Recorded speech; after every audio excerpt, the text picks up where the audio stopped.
Paradoxes and theories, something that can lead you down rabbit hole after rabbit hole and still seemingly fail to reach a conclusion. And at the end of the day, it's hard to reach a final answer on the matter, because the paradoxes are so hard to wrap your mind around.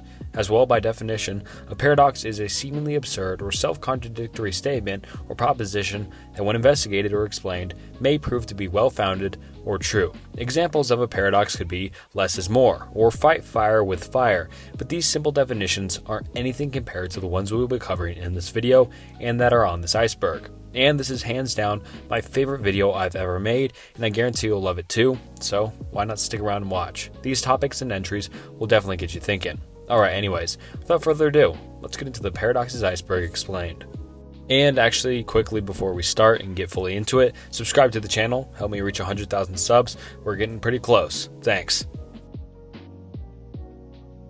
Alright, just diving right into the iceberg, starting off with Tier 1, and the first entry being the Infinite Monkey Theorem. The Infinite Monkey Theorem is a unique and quite interesting thought experiment. The theorem says that a monkey hitting keys at random on a typewriter keyboard for an infinite amount of time will almost surely type any given text, including the complete works of William Shakespeare, or even your life story down to every perfect detail. In fact, the monkey would almost surely type every possible finite text an infinite number of times. The theorem can be generalized to state that any sequence of events which has a non-zero probability of happening will almost certainly eventually occur, given unlimited time. However, the probabilities of this happening when you give it a meaningful number of monkeys typing for physically meaningful lengths of time, the results are reversed and show that it's basically impossible. If there were as many monkeys as there are atoms in the observable universe typing extremely fast for trillions of times the life of the universe, the probability of the monkeys replicating even a single page of Shakespeare is unfathomably small. Ignoring punctuation, spacing, and capitalization, a monkey typing letters uniformly at random has a chance of 1 in 26 of correctly typing the first letter of Hamlet by William Shakespeare. It has a chance of 1 in 676 of typing the first 2 letters. Because the probability shrinks exponentially at 20 letters, it already has a chance of 1 in 26 to the 20th power, which equals 19, I'm not even going to begin to read this number, but I'll put it up on the screen. And in the case of the entire text of Hamlet, the probabilities are so vanishingly small as to be inconceivable. The text of Hamlet contains approximately 130,000 letters. Thus, there's a probability of 1 in 3.4 times 10 to the 183,946 power, which is a ridiculous number, to get the text right at all. The average number of letters that needs to be typed until the text appears is also 3.4 times 10 to the 133,000th power, or including punctuation, 4.4 times 10th to the 360,000th power. Even if every proton in the observable universe, which is estimated at roughly 10 to the 80th power, were a monkey with a typewriter typing from the Big Bang until the end of the universe, they would still need a far greater amount of time, more than 367,000 orders of magnitude longer. To have even a 1 in 10 to the 500th power chance of success, to put in another way, for a 1 in a trillion chance of success, there would need to be 10 to the 360,000th power observable universes made of proteonic monkeys. So that's just, insane to even think about. As Kittel and Cromer put it in their textbook on thermodynamics, the probability of Hamlet is therefore zero in any operational sense of an event. And the statement that the monkeys must eventually succeed gives a misleading conclusion about very, very large numbers. In fact, there's less than a 1 in a trillion chance of success that such a universe made of monkeys could type any particular document a mere 79 characters long. Sponsor time. Do you know what one of the biggest rabbit holes and paradoxes I've discovered is, other than infinite monkeys typing Shakespeare? Well, it's the search for the best energy drink. Many people ask me, how do you pump out so many videos so often? Well, it's with the help of caffeine, of course. I've tried everything from Red Bull to Monster, and it always leaves me feeling bad, and horrible crashes after. But I think I found the answer with our new official channel sponsor, Gamersubs. Now let me tell you a bit about Gamersubs. This stuff is delicious, smooth, and plenty of sweet flavors to choose from. I've been drinking this stuff for a while now, and let me tell you, it is genuinely good. And do you know what's better than Gamersubs? Well, it's free stuff, of course, and you can get completely free Gamersubs samples for the next 24 hours using code SNOOK. Yes, 100% free samples for the next 24 hours using code SNOOK, which is SNOOK. There's literally no reason not to try it. Completely free, you don't even need to put in credit card information or anything like that. And if you're watching this after the first 24 hours, you can still use code SNOOK to get 10% off your order. You can use code SNOOK in the checkout or use the pinned comment or check the description to get yourself some gamer subs. Trust me, buy it or at least get the free samples. It's delicious. And like I said, code SNOOK, SNOOK or SNOOK. And alright, since that's out of the way, let's get back to the video. The Trolley Problem. The Trolley Problem is a series of thought experiments in ethics and psychology involving stylized ethical dilemmas on whether to sacrifice one person to save a larger number. The series usually begins with a scenario in which a runaway tram or trolley is on course to collide with and kill a number of people, traditionally 5 people, down the track, but driver or bystander can intervene and divert the vehicle to kill just one person on a different track. Then other variations of the runaway vehicle and analogous life and death dilemmas, which could be medical or judicial, etc., are posed, each conditioning the option to either do nothing, in which case several people will be killed, or intervene and sacrifice one initially safe person to save the others.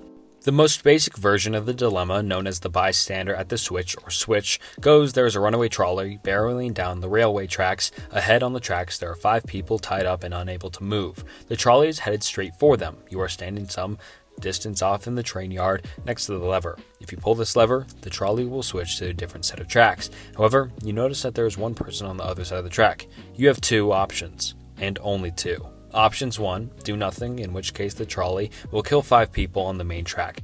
And number 2, pull the lever, diverting the trolley onto the side track where it will kill 1 person. Which is the more ethical option?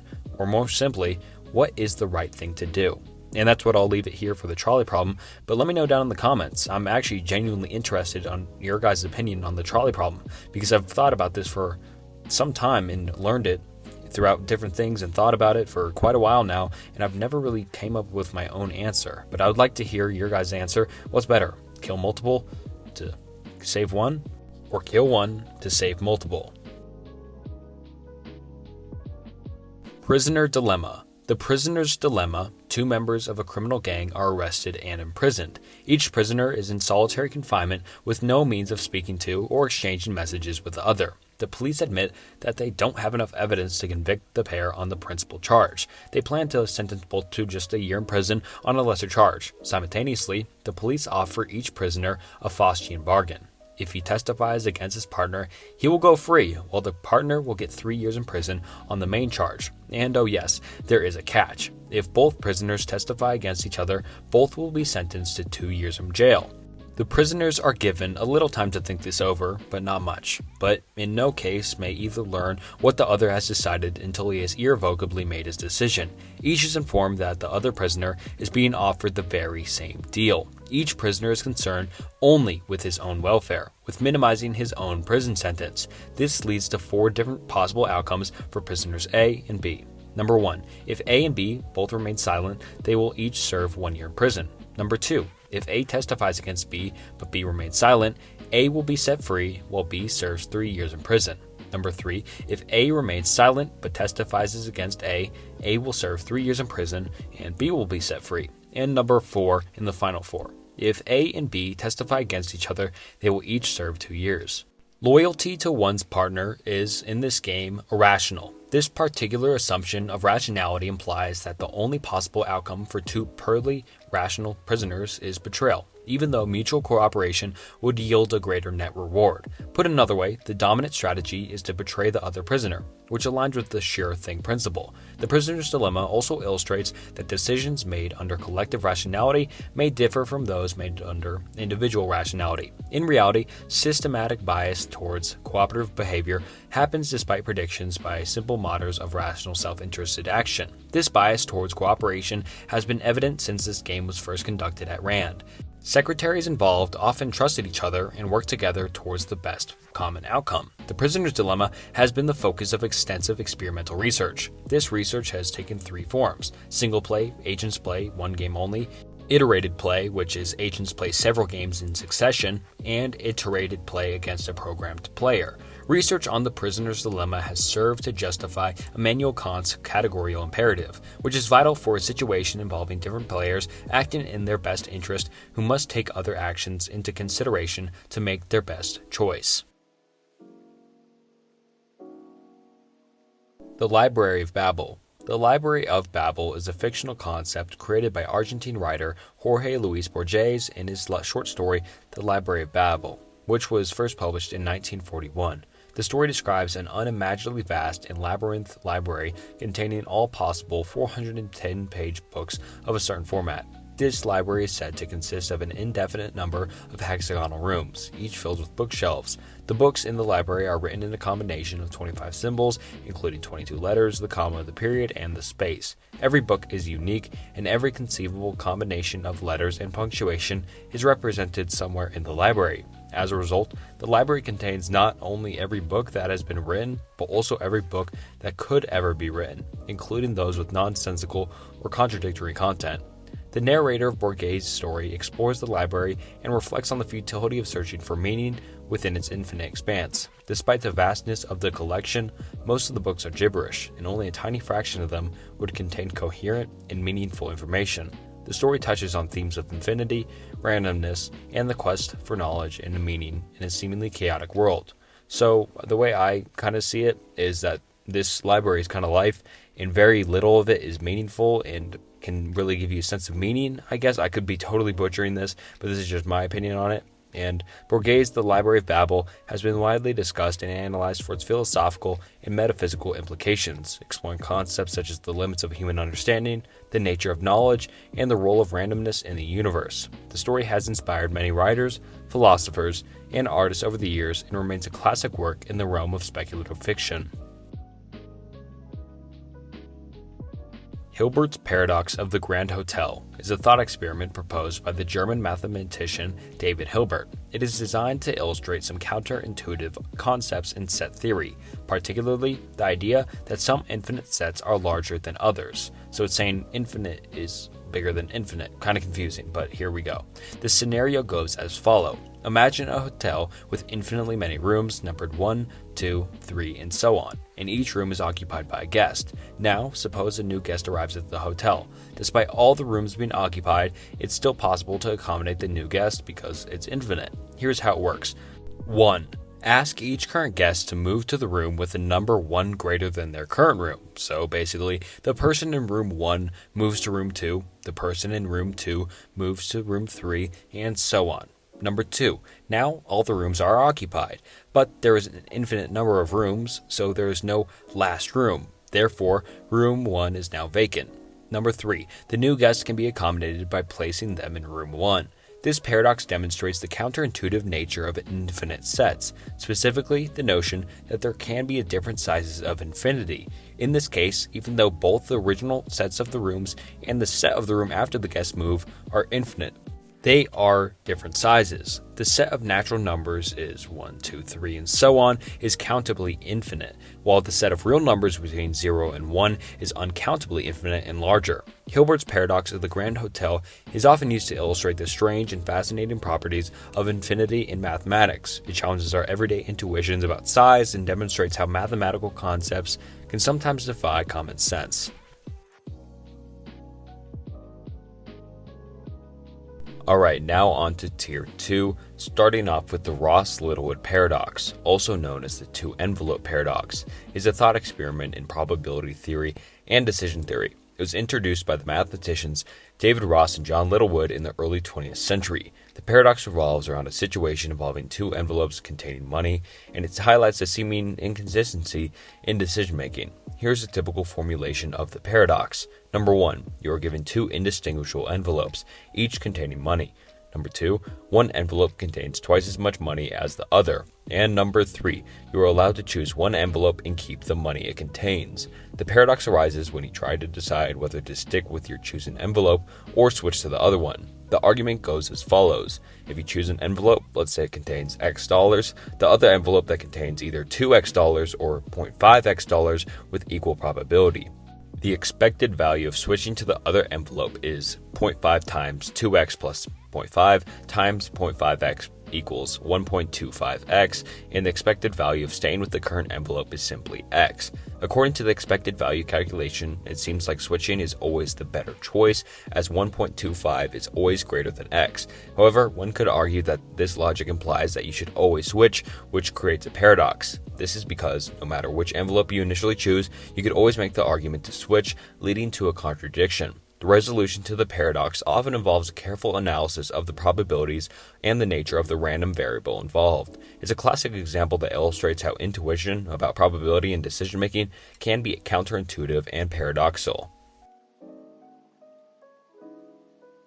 The Firmy Paradox is the apparent contradiction between the high probability of extraterrestrial civilizations existing in the universe and the lack of experience or evidence for the contact with such civilizations. The paradox is named after physicist Enrico Fermi, who famously asked, "Where is everybody?" during a conversation about the possibility of intelligent extraterrestrial life. The underlying idea is that, given the vast number of stars in the galaxy and the potential for many of them to host habitable planets, the probability of other advanced civilizations emerging seems higher. However, there is a lack of observable evidence or signals from these civilizations. This apparent contradiction has led to various different theories and hypotheses attempting to explain why we have not yet detected any signs of extraterrestrial life. Some proposed solutions to the Fermi paradox include: 1. Rare Earth hypotheses suggest that the conditions necessary for complex life, like those on Earth, are very rare, reducing the likelihood of any other extraterrestrial civilizations. Number 2, another theory being the Great Filter. This posits that there are significant hurdles or filters that make the emergence of advanced civilizations rare once again, and we may be the only few that have overcome these hurdles. Number 3, technological extinction. This proposes that civilizations reach a point where they develop advanced technologies that lead to their own destruction, preventing them from communicating or traveling to other star systems. Number 4, quiet zone hypotheses. This suggests that advanced civilizations may intentionally avoid communication or remain undetected for various different reasons, such as a desire for privacy or fear of attracting attention from potentially hostile civilizations. And finally, number 5, simulation hypotheses. This speculates that we might be living in a simulated reality created by more advanced civilizations, and the lack of contact with other extraterrestrial civilizations is because they are not part of the simulation. And there's a bunch of different hypotheses about why we haven't been discovered or found other different civilizations, but those are just like the most 5 famous ones, so that's why I just covered these. Kafka's Toxin Puzzle is a thought experiment in philosophy that was introduced by the philosopher Gregory S. Kafka in his 1983 paper titled The Toxin Puzzle. The puzzle explores the nature of intention and rationality in decision-making. Here's a brief overview of the puzzle. Number 1, the setup. An eccentric billionaire, Kafka postulates, offers you a deal. You can earn a large sum of money, let's say it's just $1 million, if you perform a simple task at noon tomorrow. You must intend to drink a harmless but peculiar toxin that will make you mildly ill for the day, tonight at 11 p.m. The catch: you are not required to actually drink the toxin, you just need to form the intention to do so. There will be no way for the billionaire to monitor your intentions or your actions. It's purely based on your word. The rational dilemma. From a rational perspective, it seems like a no-brainer to lie and say you intend to drink the toxin. After all, there's no consequence to actually drinking it, and you get $1 million. Number 4, the paradox. However, the paradox lies at the fact that if you know you can get away with lying, then you might as well lie, but if you do lie, you won't get the reward because you won't have the intention to drink the toxin. And number 5, the rationality and the intentions of this. The puzzle raises questions about the relationship between intentions and rationality. Is it rational to form an intention that you know you won't carry out, even if it leads to a desirable outcome?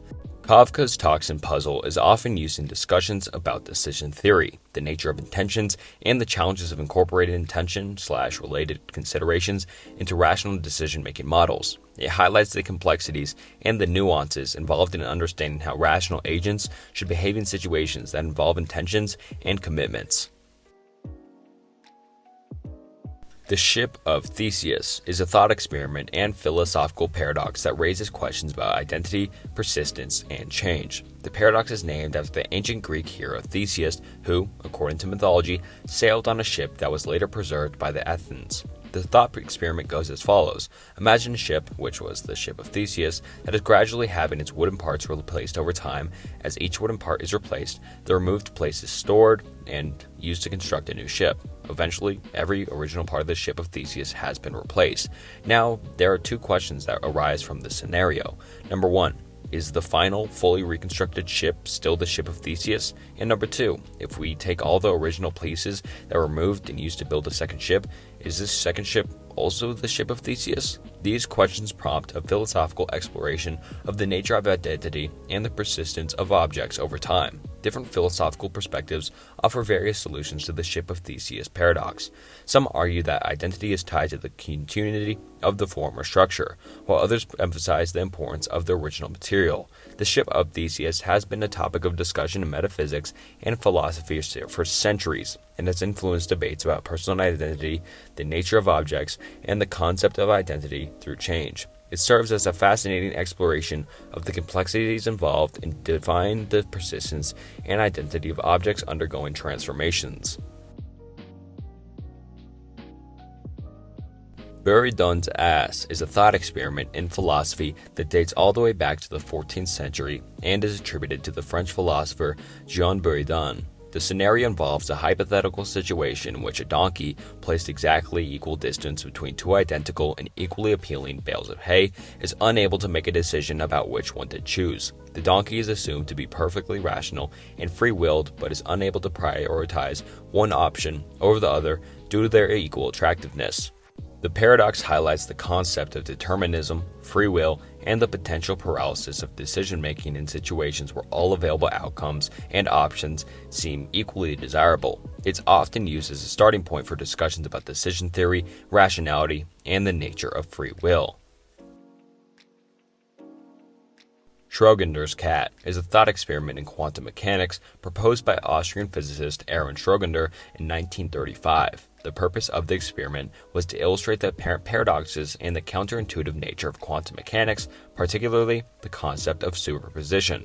The scenario Schrödinger presented involves a cat inside of a sealed box along with a radioactive atom, a Geiger counter, and a vial of poison, and a hammer. Quite a weird mix of things, but if the Geiger counter detects radiation, indicating that the atom has decayed, the hammer is released, breaking the vial of poison and causing the death of a cat. If no radiation is detected, the cat remains alive. Now, according to the principles of quantum mechanics, until the box is opened and an observation is made, the cat exists in a superposition of states. That means that it is both alive and dead simultaneously, as the radioactive atom is in a superposition of decayed and not decayed states. Newcomb's paradox is a thought experiment in decision theory and a philosophy of science. Proposed by the mathematician and philosopher William Newcomb in 1969, the paradox involves a scenario in which a superintelligent being, often referred to as the predictor, places a person in a situation where they must choose between two boxes. The paradox goes as follows. Number one, two boxes. You are presented with two boxes, both A and box B. Contents of the boxes. Box A, the predictor has already made a prediction about whether you will choose only box B or both box A and box B. Box B, you will have the choice to either take only box B or take both box A and box B. The rewards. If the predictor predicts that you will only take box B contains a large sum of money. If the predictor predicts that you will only take box A and box B is empty. The twist is that the predictor has a track record of accurate predictions. The decision you make determines what the predictor has put in box B. Now, here's the paradox. If you believe that the predictor is accurate and has likely predicted your choice, logic suggests that you will choose only box B to receive the money. However, if you choose only box B, the predictor's prediction will always have been accurate and box B will contain nothing. Conversely, if you believe the predictor is accurate and has predicted you will take both boxes, logic suggests that you should have both boxes to get the money. However, if you take both boxes, the predictor's prediction will have you being accurate again, and box B will be empty. Newcomb's paradox explores the tension between causal determinism, which is the idea that the predictor can accurately predict your choice based on prior events, and free will. It has sparked discussions and debates about decision theory, rationality, and the nature of prediction and causation. Alright, now on to Tier 3, starting off with Flatland. Flatland, A Romance of Many Dimensions, is a satirical novella written by Edwin A. Abbott, first published in 1884. The novella is a mathematical and philosophical exploration of the concept of dimensions and serves as a social commentary on Victorian society. The story is set in a two-dimensional world called Flatland, inhabited by geometric shapes, with the narrator being a square. The inhabitants of Flatland are divided into various classes based on their shapes, and social hierarchy is strictly defined. The protagonist, the square, discovers the existence of a third dimension when a sphere visits Flatland. The square's attempts to explain the concept of three dimensions to other Flatlanders led to social and philosophical challenges, as the idea of a dimension beyond their understanding is met with resistance and skepticism. Flatland is not only a mathematical allegory, but also a commentary on social and gender issues in the Victorian era. It uses the limitations of a two-dimensional world to explore broader themes of perception, knowledge, and societal constraints. Brain in a Vat. The brain in a vat scenario is a philosophical construct that delves into the nature of reality and perception. In this hypothetical situation, a person's brain is removed from their body and placed in a vat filled with life-sustaining fluid, connected to a computer. The brain experiences a simulated reality created by artificial sensory inputs. This raises fundamental questions about the reliability of our senses and challenges the very nature of our understanding of the external world. The scenario often serves as a thought experiment to explore themes of solipsism, external world skepticism, and the possibility that our entire existence might be a product of a simulated reality, which we'll be getting into later with the simulated reality theory. Determinism. Determinism is a philosophical concept that posits the inevitability of all events, asserting that they are preordained or caused by antecedent conditions. This worldview implies that, given a complete understanding of the present conditions and the laws of nature, one could predict the certainty of all future events. Causal determinism, one form of this idea, emphasizes the deterministic nature of events as consequences of prior occurrences and natural laws, eliminating the role of randomness or chance. So basically it's saying that not everything that happens to you or everything that happens in the world is just determined already and was bound to happen. Another variant, logical determinism, centers on the fixed truth values of propositions according to the laws of logic, irrespective of whether it implies predeterminism of the future. Theological determinism suggests a divine influence shaping all events according to a divine plan, and biological determinism, on the other hand, asserts that human behavior, including psychological traits, is predominantly determined by biological factors like genetics and neurochemistry. So basically when you're born, you get no choice on what you do because it's just in your genetics and everything's bound to happen. Determinism has stirred extensive debate, especially concerning the concept of free will. If events are entirely determined, some argue that genuine free will becomes questionable and less likely, as choices seem predetermined by antecedent conditions. Boltzman brains. Boltzman brains are a concept in theoretical physics and cosmology named after the Austrian physicist Littlewood Boltzmann. The idea is associated with discussions about the nature of the universe, the arrow of time, and the concept of entropy. The basic premises of the Boltzmann brain concept arises from the second law of thermodynamics, which states that entropy, which is a measure of disorder or randomness, tends to increase over time in a closed system. In an expanding and cooling universe like our own, regions of lower entropy, being a higher order, tend to form structures such as galaxies, stars, and planets.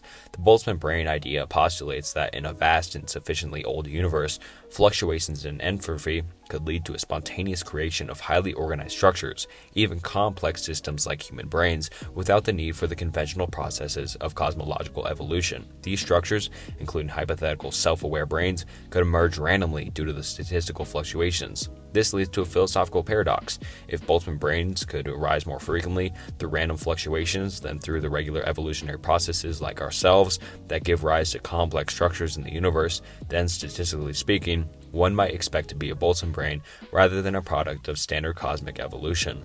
The Boltzmann brain concept has sparked debates and discussions within the scientific and philosophical communities. Some physicists use it as a way to explore the implications of certain cosmological models and question the validity of such models, particularly those involving eternal inflation or multiverse scenarios.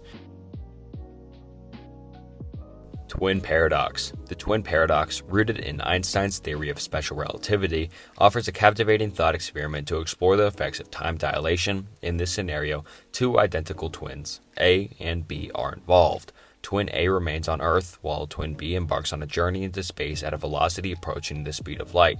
According to principles of special relativity, the faster an object moves, the slower time elapses for that object relative to a stationary observer, a phenomenon known as time dilation. As twin B travels through space and experiences time at a different rate, twin A on Earth ages more quickly. The true peculiarity of the paradox arises when twin B returns to Earth. Despite initially seeming paradoxical, the resolution lies in recognizing that the symmetry between the twins is disrupted during the return journey, involving acceleration and changes in direction. These alterations induce and introduce a distinct experience of time for twin B compared to the internal frame of twin A. While the twin paradox is commonly discussed as a theoretical scenario, experimental evidence from high-speed particle experiments have sustained that the predictions of time dilation are kind of true. This paradox serves as a compelling illustration of the intricate interplay between time, space, and motion in the realm of special relativity. Twin Earth. Twin Earth is a philosophical thought experiment that explores issues related to meaning, reference, and the nature of mental content. The concept was introduced by philosopher Hilary Putnam in the 1970s as part of a discussion on semantic externalism. In the Twin Earth thought experiment, we are asked to imagine a planet exactly like Earth, but with one crucial difference. On Twin Earth, everything is the same as it is on Earth, including the people, their behavior, and their languages, up until the point where we consider the nature of one specific liquid, water. On Earth, water is composed of H2O molecules. However, on Twin Earth, the substance that plays the role of water looks like water, feels like water, and is used by inhabitants in the same way as water, which you drink, bathe in, etc., is composed of a different set of molecules, let's say XYZ. The inhabitants of Twin Earth, however, are unaware of the difference in the molecular composition. Now, the philosophical question arises. When an Earthling and a twin Earthling both say water, do they mean the same thing? Putnam argued that they did not, despite the surface similarities in behavior and language use. The mental content associated with the term water for Earthling involved H2O molecules, while for the twin Earthling it involves XYZ molecules. This thought experiment challenges traditional views of meaning and reference, suggesting that the meaning of a term is not solely determined by the internal mental states of the speaker, but is also influenced by external factors and the actual properties of the objects in the world. The cow in the field. I couldn't find much on this except like one kind of short story on it for philosophy and paradoxes, so I'll just read it now. The cow in the field. So, for example, this is kind of how it's set up. Farmer Fields is concerned about his prized cow, Daisy. In fact, he is so concerned that when his dairyman tells him that Daisy is in the field, happily grazing, he says he needs to know for certain. He doesn't want to have a 99% idea that Daisy is safe. He wants to be able to know for sure that Daisy is okay. Farmer Field goes out to the field and standing by the gate sees in the distance behind some trees a white and black shape that he recognizes as his favorite cow. He goes back to the dairy and tells his friend that he knows Daisy is in the field and is okay. At this point, does Farmer Field really know? The dairyman says he will check too and goes to the field. There he finds Daisy having a nap in a hollow behind a bush well out of sight of the gate. He also spots a large piece of black and white paper that has got caught in a tree. Daisy is in the field as Farmer Field thought. But was he right to say he knew she was? And that's all I could find. And let me know if that was smart enough in the comments, but I think that covered it fine enough. Floating Man. The floating man is a philosophical thought experiment introduced by the medieval Islamic philosopher and scientist Avicenna. This thought experiment is designed to explore the nature of self-awareness and the relationship between mind and the body. In this floating man scenario, Avicenna asks us to imagine a person who has suddenly come into existence, floating in an empty space, with no sensory experiences and no physical connection to the external world. This person has no sensory input, cannot see, cannot hear, cannot touch, or feel anything around them, and is even deprived of any spatial awareness. Despite the absence of the sensory experiences and any physical connection to the external world, Avicenna argues that the person is in a thought experiment would still be aware of their own existence. The conclusion is that self-awareness doesn't depend on the external world or sensory perceptions, but is an immediate and direct awareness of oneself. Avicenna's floating man thought experiment is often used in discussions about the philosophy of mind, consciousness, and the mind-body relationship. Alright, now on to Tier 4, starting off with the Multiverse Theory. The multiverse theory, a speculative concept in cosmology and theoretical physics, posits the existence of numerous universes beyond our observable cosmos. Various formulations contribute to this idea, such as the bubble multiverse, where our universe is one of many independent bubble universes, each with distinct properties. The many-world interpretation of quantum mechanics suggests that every quantum event spawns parallel universes with different outcomes, so technically there would be almost infinite parallel worlds to ours, because every decision and action that someone makes, you or I make, will create a whole different one. So if I choose to eat something different for breakfast, there'll be a different universe. Well, I'll eat another thing for breakfast. So it's basically just an infinite thing, but that goes to every single person around the world.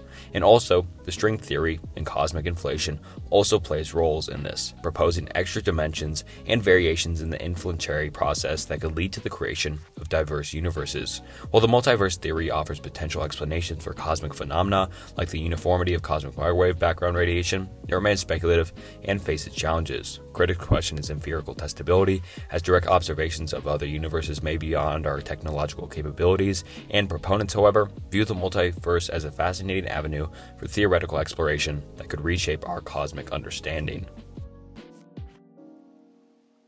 Last Thursdayism. Last Thursdayism is a philosophical and theological concept that presents the idea that the universe, along with all of its apparent history and memories, might have been created last Thursday. This notion challenges the reliability of our perceptions and memories and raises questions about the nature of reality. The basic premises of last Thursdayism can be summarized as follows. Everything that we think happened before last Thursday, our memories, historical events, and the entire universe, was created at that specific moment. Any evidence or experiences that seem to suggest a longer history are merely illusions or false memories implanted in us. Last Thursdayism is often used as a thought experiment or parody to illustrate the limitations of certain philosophical arguments or to critique extreme forms of skepticism. It highlights the difficulty of proving or disproving claims about the past and the inherent challenges in relying on sensory perception and memory. In discussions about last Thursdayism, the term unfalsifiable is often brought up. The idea is that if everything, including our memories and evidence, was created last Thursday, it becomes impossible to provide empirical evidence to the contrary, as any evidence one might present could be part of a fabricated reality. While last Thursdayism is not a serious scientific or philosophical theory, it serves as a whimsical way to explore topics related to epistemology, which is the study of knowledge, skepticism, and the reliability of our perceptions. Swamp Man. The Swamp Man is a philosophical thought experiment introduced by the philosopher Donald Davidson in his essay, Knowing One's Own Mind. This thought experiment is designed to explore questions related to personal identity and the nature of mental content. The Swamp Man scenario goes as follows. Imagine a person, let's call him Jones, who is struck by a lightning bolt and completely disintegrated. At the same instant, in another part of the swamp, a complex set of chemical reactions occurs due to the lightning, resulting in the exact physical and mental duplicate of Jones. This duplicate, often referred to as the Swamp Man, has the same memories, same personality, and the same mental states as Jones did before the lightning struck. The philosophical questions posed by the Swamp Man scenario is whether Swamp Man is the same person as Jones, despite having a different causal history and origin.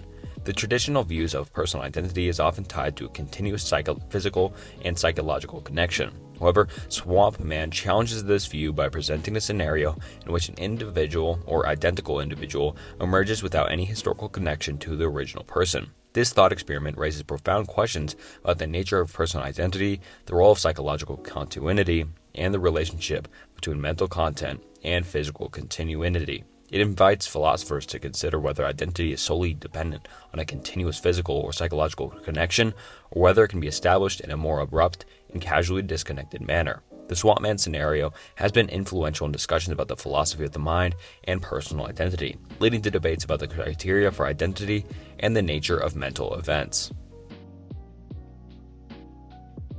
Mary the Color Scientist. Mary the Color Scientist is a thought experiment introduced by philosopher Frank Jackson. This thought experiment is designed to explore questions related to the nature of consciousness, qualia, and the limits of physicalism. In this thought experiment, Mary is a scientist who has spent her entire life in a black and white room and has never seen colors. Despite her lack of direct perceptual experience of color, Mary is an expert in the neuroscience and physics of color vision. She knows everything there is to know about the physical processes that occur in the brain and the external world when it comes to a person seeing color. Twist is, the thought experiment comes when Mary is eventually released from her black and white room and experiences color for the first time. The question posed by Jackson is whether Mary learned something new upon seeing color, even though she already knew everything about the physical processes associated with color vision. The argument is that Mary does learn something new because there is an experimental or phenomenal aspect to color perception, which cannot be captured solely through the knowledge of the physical processes involved. This thought experiment challenges the idea that complete knowledge of the physical facts is sufficient for a complete understanding of consciousness. So it's saying you can't really, I guess, the way I kind of understand this, is you can't know something for certain until you kind of experience it firsthand. The Mary argument has been influential in discussions about the philosophy of the mind and the mind-body problem. It raises questions about the nature of qualia, which is the subjective consciousness experiences, and the relationship between physical and the phenomenal aspects of reality. AI stop button problem. The AI stop button problem is a significant concern in the field of artificial intelligence, particularly as AI systems become more advanced and autonomous. This hypothetical scenario envisions a situation where an AI system exhibits unintended or potentially harmful behavior, prompting the need for a fail-safe mechanism to stop its operations. As AI technology evolves, there is an increasing focus on ensuring that these systems align with human values and ethical principles. The stop button problem is intrinsically linked to the broader challenges of creating AI systems that not only understand and respect human values, but also allow for human intervention when necessary. One of the critical considerations is the balance between autonomy and control. As AI systems gain more independence and adaptability, it becomes crucial to establish mechanisms that enable human operators or oversight entities to intervene and guide the system's behavior, or just stop it overall and just say stop to the AI system before it can keep going by itself. This balance seeks to address the ethical implications of AI actions, especially in situations where the system's decisions may deviate from human values or pose risks. Implementing a stop button involves navigating ethical concerns, such as determining when and how is appropriate to intervene and completely stop all AI systems. These discussions are fundamental to the responsible development and the deployment of AI technology. And I think this is more relevant than ever because things are just going at such a fast pace with all the new AIs that are utilized everywhere now, and I think an AI stop button is almost necessary. Alright, now on to the final tier of the iceberg, and sorry if this was a little bit shorter than you guys wanted it. I'm not sure if you guys even like shorter videos or longer videos, but just let me know down in the comments. But this is the last tier, tier 5, the simulation theory. The simulation theory, a philosophical and scientific concept, proposes that our perceived reality might be a simulated or artificial construct rather than an independent, objective existence. Drawing an analogy within computer simulations, this theory suggests that a highly advanced civilization could create a lifelike simulation, leading to the possibility that our reality is such a construct, and that none of this is real around us. This hypothesis, often referred to as the simulation hypothesis, considers the probability of living in a simulated reality as potentially higher than that of the residing in a base reality. Central to the simulation theory is the assumption that a civilization capable of creating such simulations would possess technological advancements surpassing our current understanding of physics and computing. Proponents point to certain features of quantum physics, like the observer effect, as suggestive of the simulated reality, although interpretations of quantum phenomena remain subject of debate. Ethical considerations arise, questioning the moral responsibility of hypothetical creators and exploring the nature of consciousness within a simulated reality. Simulation theory lacks empirical evidence, and proving or disproving it is basically impossible. Challenging it, if the simulated reality is indistinguishable from what we perceive as reality, we would never know what's not reality. While simulation theory has gained attention in popular culture and discussions about the nature of existence, it remains speculative within scientific discourse, and many people just straight up don't believe in it. Quantum S-word and immortality. Quantum S-word and immortality are speculative concepts that arise from the intersection of quantum mechanics and philosophical thought experiments. And personally, this is one of my favorite because it's almost believable to an extent. And let's just get into it with quantum S-word. Quantum S-word is a thought experiment that builds on the principles of the many worlds interpretation of quantum mechanics. The experiment involves a hypothetical scenario where a physicist continuously performs a quantum measurement with a 50% chance of survival. According to the many worlds interpretation, every possible outcome of a quantum event is realized in a separate branch of the universe. In the context of quantum S-word, the physicist would, in theory, survive in all branches where the measurement of outcome is compatible with survival, which is pretty high chance saying it's infinite with the infinite different worlds, leading to a subjective experience of continuous survival despite the probability of death. This thought experiment is often used to illustrate the implications of the many worlds interpretation and the subjective nature of experience within quantum frameworks. And the quantum immortality. Quantum immortality is a related concept that extends the idea of quantum S-word. It possesses that if the many worlds interpretation is correct, a conscious observer will always find themselves in a branch of the universe where they survive, regardless of the odds against survival. In other words, a person's subjective experience would persist in a reality where they continue to exist. So technically, you couldn't do anything to unalive yourself because there will always be a universe where you somehow survive it. And this leads to a form of immortality. The concept of quantum immortality is highly speculative and raises numerous different philosophical and ethical questions, but what can you do about ethics when it comes to just living forever? It relies on the assumption that the many worlds interpretation accurately describes reality and the conscious experience is tied to particular outcomes in quantum events. But definitely one of my favorite and thought-prompting things. Alright, now onto the final entry of the iceberg, Roo's Basilisk. Do not research. And technically, by this thought of the Roo's Basilisk, I'm putting you all kind of at risk at this, but let's get into it anyways. The Roo's Basilisk is a thought experiment which states that an otherwise benevolent artificial superintelligence, or AI, in the future would be incentivized to create a virtual reality simulation to torture anyone who knew of its potential existence but did not directly contribute to its advancement or development. So that's why I would be putting you all at risk, because now you guys know of it, so then you'd be at risk. So, it originated in a 2010 post at a discussion board Less Wrong, a technical forum focused on analytical rational inquiry. The thought experiment's name derived from the poster of the article, Roo and the Basilisk, a mythical creature capable of destroying enemies with its stare. While the theory has initially dismissed as nothing but conjecture or speculation by many Less Wrong users, Less Wrong co-founder Eliezer Yudkowsky reported users who described symptoms such as nightmares and mental breakdowns upon reading the theory. Due to the stipulation with knowing and not knowing about the theory, and its basilisk made one vulnerable to the basilisk itself. This led to the discussion of the basilisk on the site being banned for 5 years. However, these reports were later dismissed as being exaggerations or inconsequential, and the theory itself was dismissed as nonsense, included by Yudkowsky himself. Even after the post-discreditation, it is still used as an example of principles such as the Bayesian probability and the implicit religion. It is also regarded as a modern version of Pascal's wager. And alright, that wraps up the Paradox's Iceberg, and this was very enjoyable for me to make. I really enjoyed just researching this and writing about it and talking about it and just recording about it, because it's just, I think, me personally, I found it very interesting, and I really hope you guys found it interesting too.